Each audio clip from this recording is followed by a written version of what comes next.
And welcome to this edition of Assembly Calendar. I'm Matt Vischer. Our guest today is New York State Assemblyman Bob Oakes, who represents the 130th Assembly District of Wayne, Cayuga, and Oswego County. Thank you very much for joining us today. The Assemblyman is here. We're discussing a variety of issues, sir. Good to see you. Good to see you. We're in the second, as of this taping, the second week of March, and things, of course, are heating up here in Albany.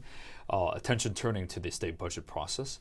If you could give us an update on where things stand at this point. Well, actually, as you know, this is really the busy time of year. The state budget, $140+ billion, and that covers certainly numerous things. If you think about New York State has just shy of 20 million people, you divide that into that $140 billion.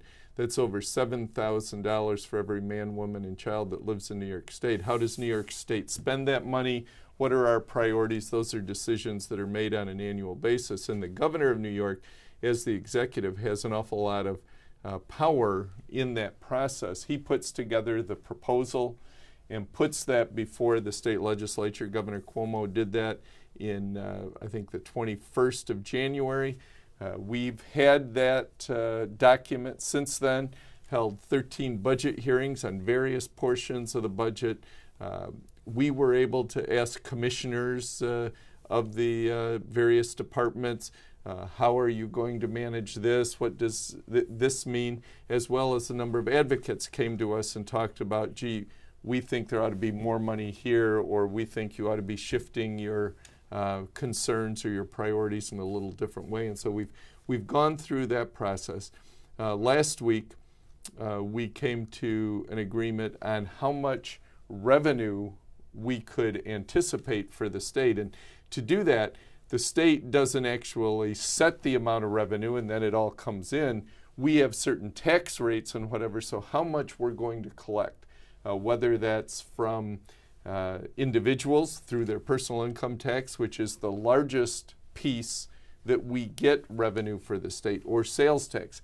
How robust is the economy going to be in the retail sector? How much money can we anticipate from the state that we might be collecting and have to spend? What about corporate taxes? What about excise and special use taxes that are all going to come in? How's it going to work from the federal government and the dollars that they send New York? As a part of that process, we bring economists in, people who are expert in the field, looking ahead and saying, what is 2014 and the first part of 2015 going to look like? What can we anticipate? Are we going to see revenues creeping up? Are we going to see them going down? Whatever. Based on the economy. Absolutely. And so we've come together after we listened to all of that and talked. There was an agreement that there would be about $175 million above what the governor had anticipated. And when you think about that, $140+ billion, $175 million is a lot of money, but as a percentage of $140+ billion, not a huge difference. But now, as the process is continuing, where we are now, as you mentioned, the second week of March, both the Senate and Assembly are putting together resolutions. They aren't actual bills, but they are resolutions that put together their perspectives of how, if it was totally up to them, how the budget might look in the state. So now we've got the governor's proposal. Now we're going to have the Assembly and Senate proposal over here, and hopefully that brings us to a consensus later. Well, yeah, we'll see how that works.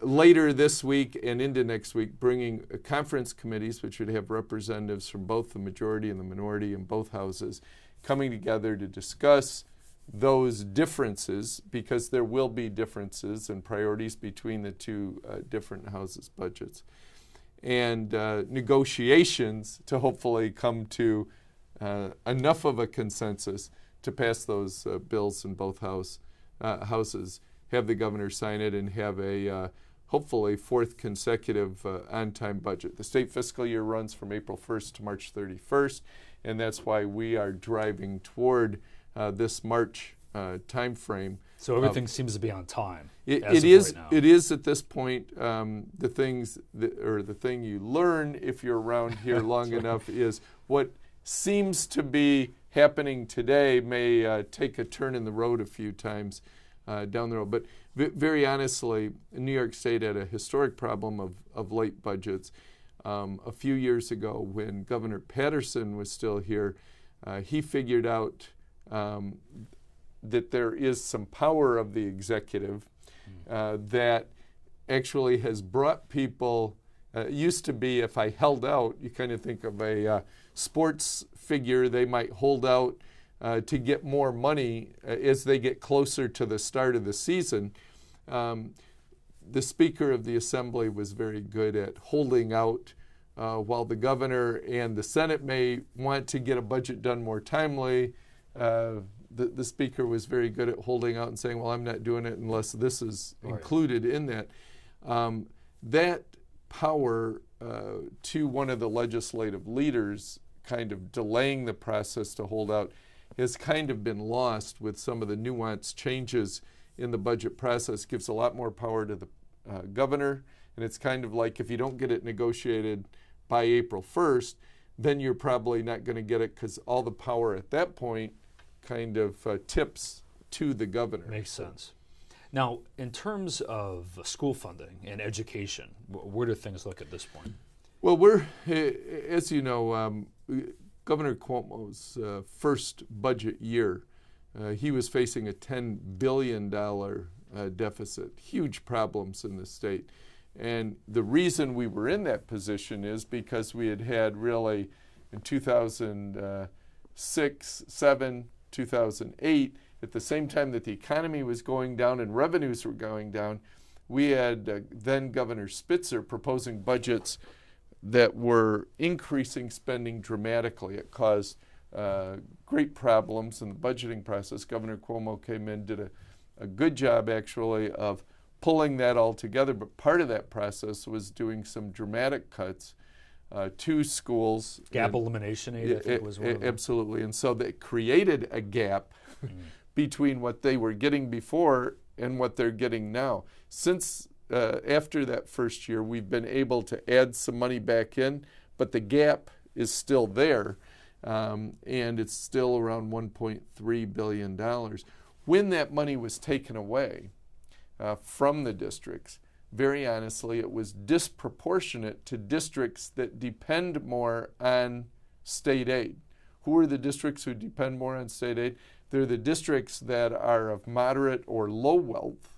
Both their property values district-wide may not be that great, and the income level is not that great. So you have districts with less ability to pay, depending more on state dollars. The state took money away disproportionately. So you have some fairly wealthy districts who might have lost $200 per pupil in state aid. You have some fairly poor districts who may have lost $1,200 per district in state aid.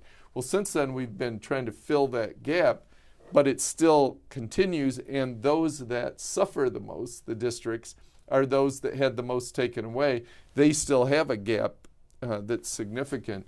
And so as a upstate legislator who represents mostly small rural districts who their wealth ratio compared to the rest of the state is low, my feeling is we should be putting any aid in education into filling that gap so that we can eliminate that. And it's been called then gap elimination adjustment or funds.